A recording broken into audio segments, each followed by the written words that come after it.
Administration hello, பில்டிங்ல இருந்து queens house, எல்லாரும் எப்படி இருக்கீங்க? கண்டிப்பா அதுக்கப்புறம் நல்லா அந்த இருப்பீங்கன்னு மெரிடைம் நினைக்கிறேன். மியூசியம்.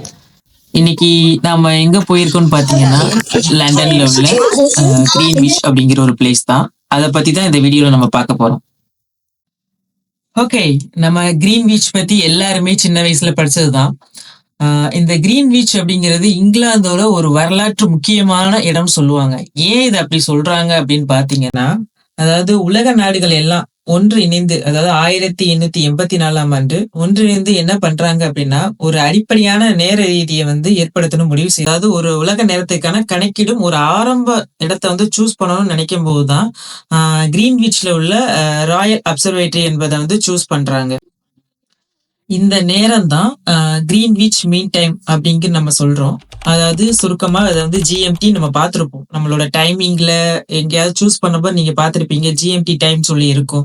ஒவ்வொரு கண்ட்ரிக்கும் ஏத்த மாதிரி வச்சிருப்பாங்க. நீங்க பார்த்தாலே தெரியும். இந்த ஜிஎம்டி தான் உலகத்தோட ரெஃபரன்ஸ் டைமாவே இன்னைக்கு வரை இருக்கு. அதாவது இதுக்கப்புறம் வந்து யூடிசி வந்தாலுமே இன்னைக்கு வரைக்கும் பல நாடுகள் வந்து இந்த ஜிஎம்டிங்கிறத மட்டும்தான் ஃபாலோ பண்ணிக்கிட்டு இருக்காங்க.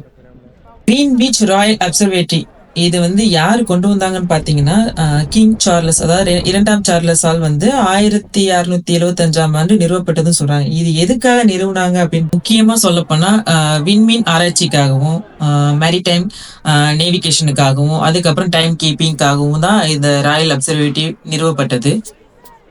இங்கதான் ஜீரோ லாங்கிடியூட் லைன், அதாவது பிரைம் மெரிடியன் லைன் அப்படின்னு சொல்லுவோம்ல, அந்த லைனுமே இங்கதான் இருக்கு. அந்த லைனோட சிறப்பு என்னன்னு பாத்தீங்கன்னா, போய் ஒரு கால் வந்து என்னன்னா உலகத்தோட வந்து மேற்கு பகுதியிலையும், ஒரு கால் வந்து ஒரு கிழக்கு பகுதியில இருந்த மாதிரி இருக்கும்.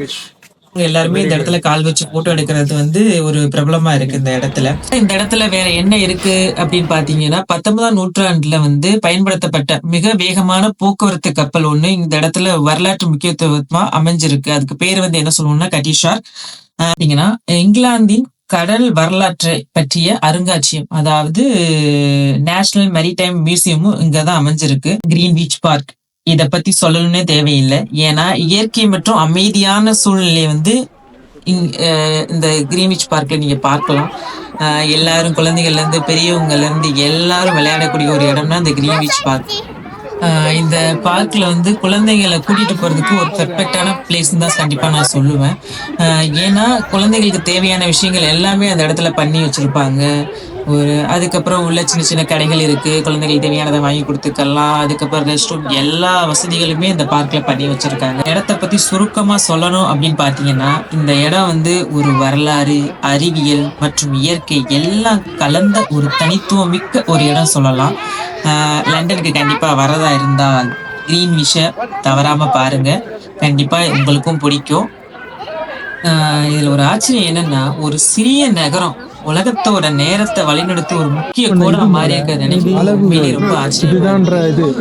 கண்டிப்பா லண்டனுக்கு வரணும்னு நினைக்கிறவங்க உங்க ட்ரிப் பிளான்ல கண்டிப்பா கிரீன்விச் ஆட் பண்ணிக்கோங்க.